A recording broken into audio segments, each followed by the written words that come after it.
रानो चिड़िया के बच्चे कुकू और गुड़िया उदास बैठे थे। जंगल में बसंत मेले की घोषणा हुई थी और सभी को नए कपड़े पहनने थे। मम्मा, मेले में सब नए नए लहंगे पहन कर आएंगे। क्या मैं भी नया लहंगा पहनूंगी? हाँ मम्मा, गुड़िया के लिए एक छोटा सा लहंगा ले आना। मेरे प्यारे बच्चों, आपकी ये मासूम इच्छा मेरे दिल को छू गई है। मैं जानती हूँ कि हर बच्चा मेले में सबसे सुंदर दिखना चाहता है। मैं वादा करती हूँ मेरी गुड़िया, मैं पूरी कोशिश करूँगी कि तुम्हें सबसे सुंदर पोशाक मिल सके। आप दोनों बिल्कुल चिंता मत करो, आपकी माँ हूँ, हार नहीं मानूंगी। रानो जानती थी कि उसके पास इतने दाने नहीं हैं कि वो महंगा लहंगा खरीद सके। कालू कौवा और गोरी कौवी ने बाजार में एक बड़ी चमकदार दुकान खोली थी। आ जाओ, बसंत मेले के सब। दोस्तों, ये रहे हमारी आज की वीडियो के प्यारे सब्सक्राइबर्स और फॉलोअर्स के नाम। मनीषा, फरहाना खान, लकी, शहजादी। जो नहीं चुने गए, चिंता मत करो, अगली बार तुम भी बन सकते हो जंगल के सुपरस्टार। दोस्तों, अगर आप भी चाहते हैं मैं आपका नाम अपनी कहानी में लूं, तो देर किस बात की, जल्दी से कमेंट करके अपना नाम हमें भेजें। से शानदार लहंगे ले जाओ, चमकदार सितारे जड़े हुए लहंगे। ये आम पंछियों के लिए नहीं है, ये सबसे महंगे और कीमती लहंगे हैं। अरे बाप रे कालू भैया, आपके लहंगे तो बहुत ही महंगे हैं। अच्छी चीज की कीमत होती है हरियाली बहन। रानो चिड़िया अपनी छोटी सी बचत लेकर कालू की दुकान पर पहुंचती है। कालू भैया नमस्ते, मुझे अपनी बेटी गुड़िया के लिए एक छोटा सा लहंगा चाहिए। मैं जानती हूँ आपकी दुकान सबसे अच्छी है, पर मेरी बचत बहुत कम है। क्या आप मेरे लिए, मेरी गुड़िया की खुशी के लिए कोई ऐसा लहंगा दिखा सकते हैं जो थोड़ा सस्ता हो?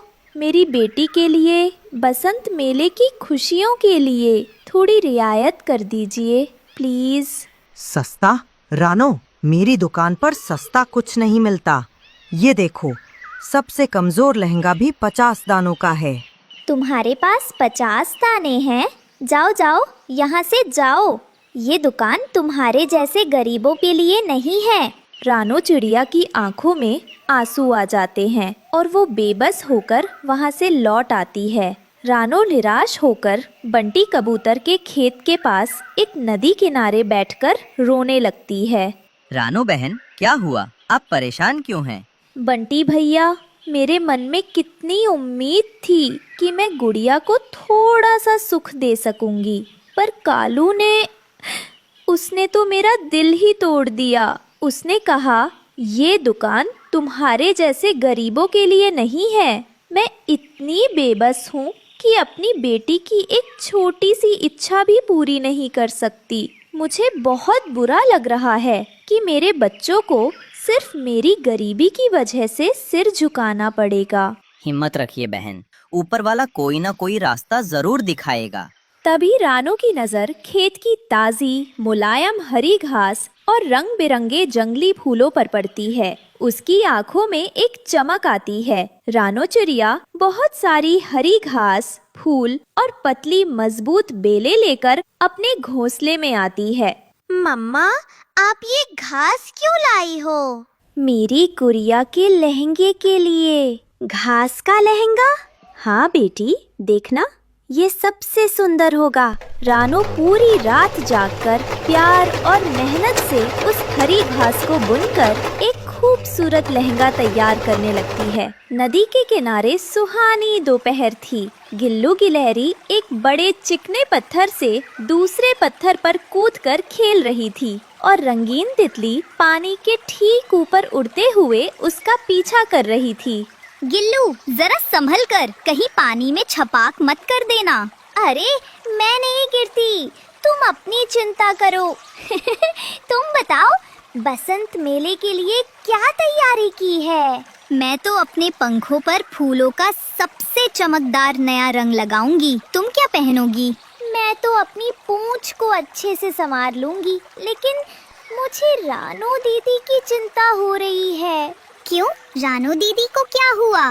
मैंने सुबह उन्हें कालू कौवे की महंगी लहंगों की दुकान से बहुत उदास होकर लौटते देखा था। जरूर वो गुड़िया के लिए लहंगा नहीं ले पाई। हे भगवान, वो बेचारी गुड़िया बहुत उदास होगी। वो कालू कौवा भी बहुत लालची है। चलो हम चलकर उनका हाल चाल लेते हैं, शायद हम उनकी कोई मदद कर सके। दोनों दोस्त रानो चिड़िया के घोंसले की तरफ चल देती हैं। रानो दीदी, आप कितना सुंदर लहंगा बना रही हैं। लाइए, मैं भी मदद करती हूँ। तितली जंगल से चमकने वाले जुगनू ले आती है और गिल्लू गिलहरी छोटे छोटे सफेद मोती जैसे पत्थर ले आती है। रानो उन्हें लहंगे पर टांक देती है। सुबह तक लहंगा तैयार था। ये किसी भी महंगे लहंगे से ज्यादा खूबसूरत था। ताजी घास की खुशबू, फूलों का रंग और जुगनुओं की चमक उसे अद्भुत बना रही थी। मम्मा, ये तो जादू ही लग रहा है। ये दुनिया का सबसे अच्छा लहंगा है। चलो अब मेले में चले। मेले में हर तरफ चमक दमक थी। कालू और गोरी अपनी दुकान के सामने खड़े थे। तभी हरी घास का लहंगा पहने गुड़िया अपनी माँ के साथ आती है। सब उसे ही देखने लगते हैं। अरे देखो, रानो की बेटी को देखो। कहा था ना मेरे लहंगे महंगे हैं। पैसे नहीं थे तो घास फूस लपेट कर आ गई, भिखारी कहीं की। गुड़िया का चेहरा उतर जाता है और वो रोने लगती है। तभी मेले के मुख्य अतिथि हरिया तोता और हरियाली तोती मंच पर आते हैं। अरे वाह, रुको। रानो बहन, ये लहंगा, ये तो अद्भुत है। कालू, तुम्हारे लहंगों में सिर्फ पैसा चमक रहा है, लेकिन इस लहंगे में एक माँ की ममता, उसकी कला और प्रकृति की असली सुंदरता चमक रही है। इस बसंत मेले का सबसे अनोखी और सुंदर पोशाक का इनाम रानो चिड़िया की बेटी गुड़िया को जाता है। सारी तितलियां और गिलू गिलहरी खुशी से गुड़िया के चारों ओर नाचने लगते हैं। कालू और गोरी का मुंह शर्म से लटक जाता है। रानो अपने बच्चों के साथ इनाम में मिले दानों का बड़ा थैला लेकर घर लौटती है। मम्मा, मुझे वो महंगे चमकने वाले लहंगे नहीं चाहिए। मुझे बस आपके हाथ का बना यही घास वाला लहंगा चाहिए। मेरे बच्चों, असली सुंदरता महंगी चीज़ों में नहीं, सादगी, मेहनत और प्यार में होती है। और तुम्हारी ये जीत बेटा, ये दिखाती है कि दिल की अच्छाई हमेशा दिखावे पर भारी पड़ती है। कालू और गोरी को सबक मिल चुका था कि घमंड और लालच का सिर हमेशा नीचा होता है। उस दिन के बाद कालू ने अपनी दुकान में सस्ती और सुंदर चीजें भी रखनी शुरू कर दी और प्यार भरे दिल से पक्षियों की मदद करने लगा। रानो चिड़िया और गुड़िया का घास का लहंगा जंगल में मेहनत और ममता की मिसाल बन गया। ये कहानी हमें सिखाती है कि सच्ची सुंदरता और खुशी भौतिक चीजों में नहीं, बल्कि प्यार, मेहनत और सादगी में होती